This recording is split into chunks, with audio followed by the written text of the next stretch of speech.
9 idées pour investir autrement dans l'immobilier et sortir des sentiers battus. Si tu regardes cette vidéo, c'est que tu cherches à faire un investissement immobilier pour te créer un patrimoine, avancer sur les chemins de la liberté et de l'indépendance financière.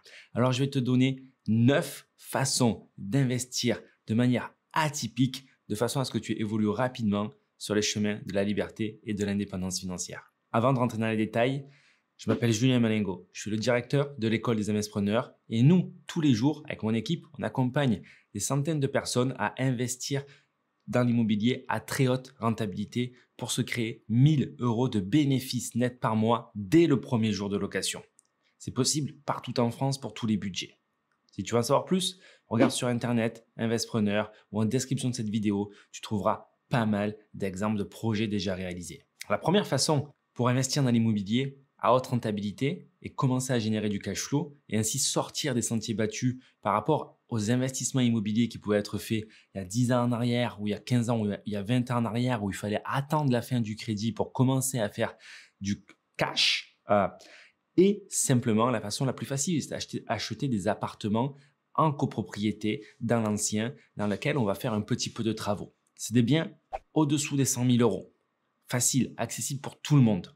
Et on met un locataire en location longue durée, idéalement en meublé, pour être sur des régimes fiscaux et des modes de location plus faciles. Ou on peut mettre des petits boosters, tels que la location courte durée, pour commencer à faire des bénéfices tous les mois. On peut accélérer le rythme et acheter toujours en copropriété des colocations.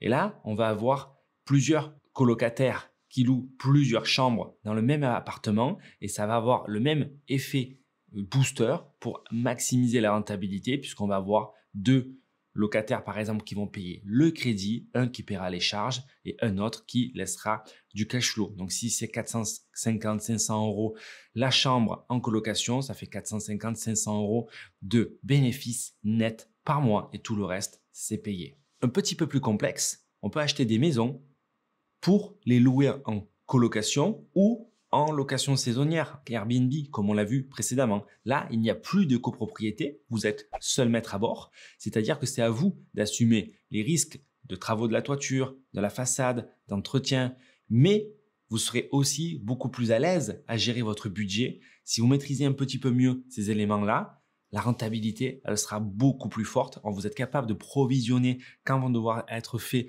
les petits travaux de maintenance. Alors, vous êtes maître à bord et vous gérez votre autonomie, votre indépendance financière beaucoup plus facilement que si vous avez une copropriété que vous ne maîtrisez pas. Quatrième stratégie, vous pouvez acheter des maisons, des appartements à rénover pour les revendre. Il faut être capable d'acheter toujours au-dessous du prix du marché, faire une partie des travaux, voire faire une partie des travaux, ce qui sera plus intéressant fiscalement parce que du coup, on pourra déduire non seulement le matériel utilisé, mais aussi la main-d'œuvre du coup, et on pourra prendre ces factures, les ajouter au coût d'achat pour payer un impôt sur la plus-value plus petit. Cinquième stratégie, on peut faire exactement la même chose, mais dans des villes plus petites, à la campagne, de manière rurale.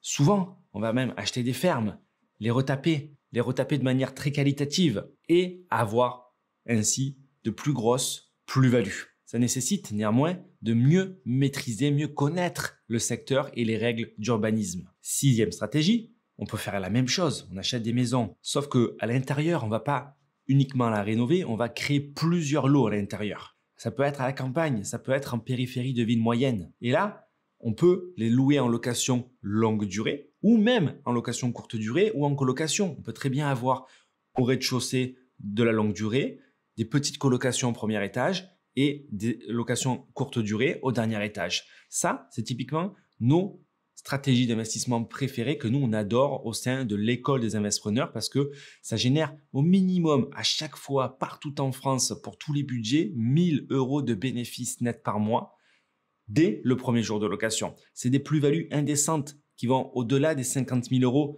des plus-values latentes dès que vous êtes propriétaire, pas la peine d'attendre 10 ans.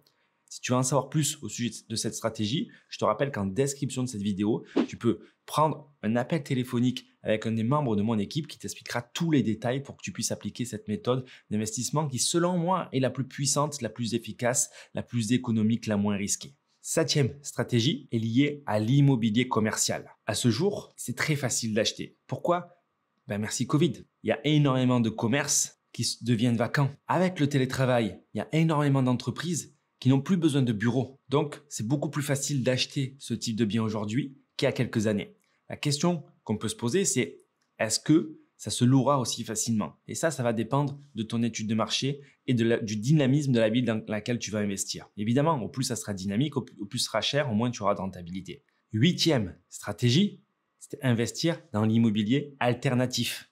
Aujourd'hui, on peut investir dans l'immobilier pour 1 euro, que ce soit avec du crowdfunding ou en SCPI. Tu n'as pas de raison ainsi de ne pas investir. Par contre, tu dois bien comprendre que sur ce mode d'investissement, c'est ton épargne que tu places.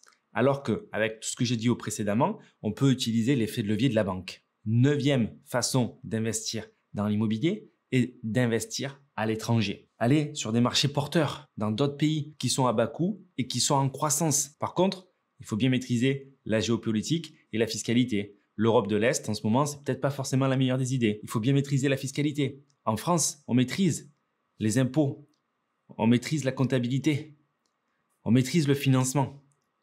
Là, pareil, investir dans l'immobilier à l'étranger, que ce soit aux États-Unis, au Canada, en Espagne, la fiscalité, attention aux conventions, et le financement, ça ne sera pas la même recette. Il faudra remettre beaucoup plus d'apports.